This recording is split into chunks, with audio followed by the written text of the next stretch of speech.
प्रयोगाच्या नंतर रंगतो कार्यक्रम खरा, असं वागणारी माणसं तुमच्याही आयुष्यात असतील ना. बघा, तुम्ही ऑब्झर्व करा. प्रयोगाच्या नंतर रंगतो कार्यक्रम खरा, प्रत्येक प्रेक्षकाची भेटायची वेगळीच तऱ्हा. काही त्यांच्या प्रेमाचं मला रौद्र रूप दावतात, काही त्यांच्या प्रेमाचं मला रौद्र रूप दावतात, कमावलेली सगळी ताकद त्या शेकड्यावरच लावतात. तोंडातून माझ्या शब्दांऐवजी फक्त अशी हवा येते, माझीच अंगठी माझ्या बोटांचा जोरदार चावा घेते.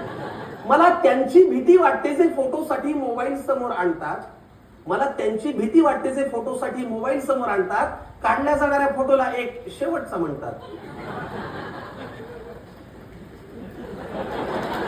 मला त्यांची भीती वाटते जे फोटोसाठी मोबाईल समोर आणतात, काढल्या जाणाऱ्या फोटोला एक शेवटचा म्हणतात. शेवटचा म्हणजे या फोटो नंतर नेमकं काय घडणार आहे, फोटो काढल्यावर हा बापडा का मी स्वतः मरणार आहे. आता ही पण सवय काही लोकांना असते. काही येऊन बोलतात फार उत्तम, जे म्हणायचं तेच म्हणतात. काही येऊन बोलतात फार उत्तम, जे म्हणायचं तेच म्हणतात, पण बोलता बोलता कळत न कळत तोंडाजवळ तोंड आणतात. त्यांनी सोडलेल्या उच्छ्वासांचा माझ्यासाठी श्वास होतो, त्यांनी इंटरव्हलला हाणलेल्या वड्यांचा मला खमंग वास होतो.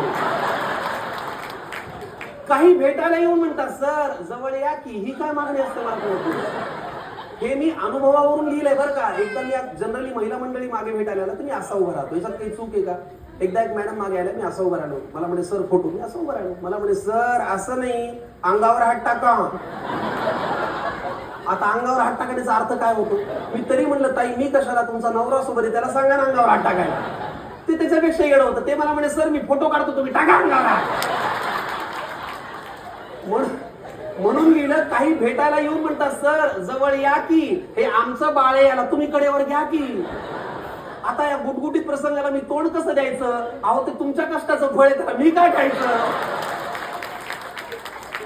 पण हे जरी म्हणलं तरी प्रेक्षक कलाकार हे एकमेकांशिवाय व्यर्थ आहेत. आणि तुम्हीच जर भेटून बोलला नाही तर भेटीला काय अर्थ आहे.